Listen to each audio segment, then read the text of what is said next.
dann habe ich natürlich männlich, wie ich bin, erstmal versucht, es zu ignorieren, wie man das so macht. Und bin 10 Tage damit rumgelaufen oder 12 Tage vielleicht. Und dann habe ich so Rückenschmerzen bekommen, dass es nicht mehr ging. Heute kann er wieder lächeln. Jonathan Jochem hatte Hodenkrebs. Wie die meisten Betroffenen hat der 35-Jährige es zuerst gar nicht gemerkt. Dann hatte irgendwann Schmerzen. Also, aber jetzt auch keine Schmerzen, die einen um Verstand bringen. Eher so wie, oh, ich habe mir unangenehm was gezerrt, vielleicht habe ich mich irgendwie gestoßen, vielleicht ist mir beim Sport irgendwie, wo ich das gar nicht so richtig gemerkt habe. Und dachte, ja, das ist vielleicht irgendwie eine Entzündung oder sowas. Schließlich geht Jonathan zum Arzt. Da bekommt er nach der Untersuchung direkt die Diagnose Krebs. Ein Schock. Er muss sofort operiert werden.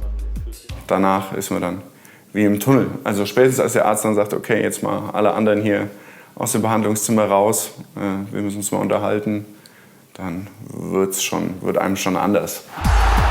In den letzten Monaten sorgen 4 kurz aufeinanderfolgende Meldungen über Hodenkrebs bei Fußballern für Aufsehen. Einer davon der Ex-Frankfurter Sebastian Aller. Bekommen Fußballer eher Hodenkrebs? Wohl nein, meint der Marburger Professor Johannes Huber.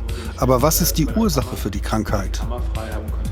Was recht gut belegt ist, wenn der Hoden zu Beginn der Lebensphase, also nach der Geburt, nicht im Hodensack angekommen ist und man das über eine längere Zeit nicht korrigiert, dass das Risiko für einen Hodenkrebs auf ein 3- bis 4-faches anwachsen lässt.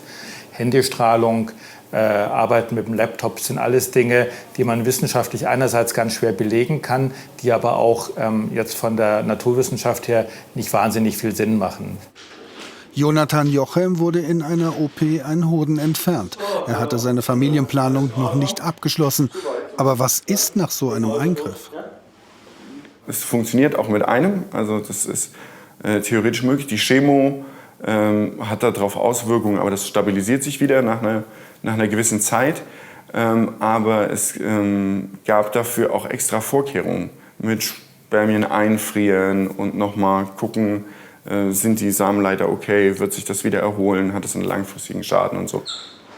Nach der OP muss Jonathan eine 9-wöchige Chemotherapie ertragen. Auch das ist mit Angst und Schmerzen verbunden und fordert intensive Pflege.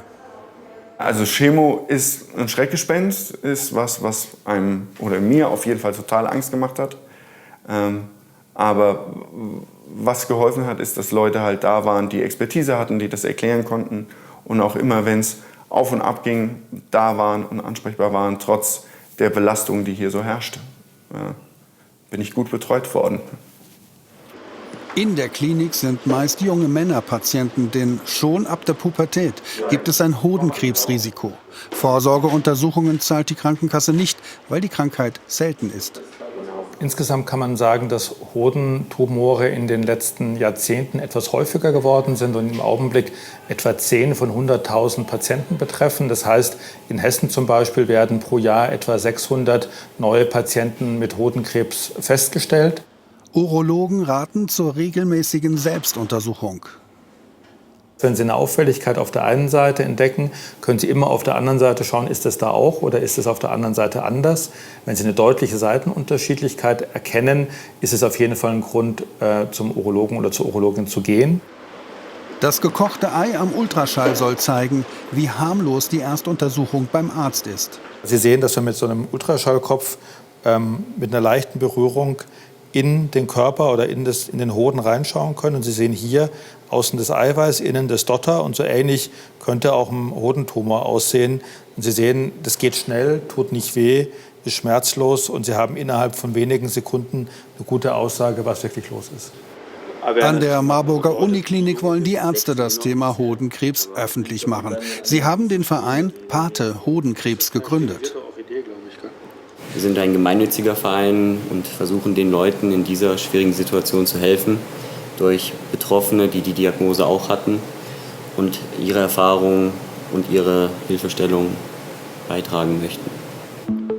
Jonathan Jochem hat die Chemo gerade hinter sich gebracht und den Hodenkrebs besiegt. Er kann wieder in seinem Job als Personalreferent arbeiten und er will anderen Betroffenen im Pate-Netzwerk mit Rat zur Seite stehen.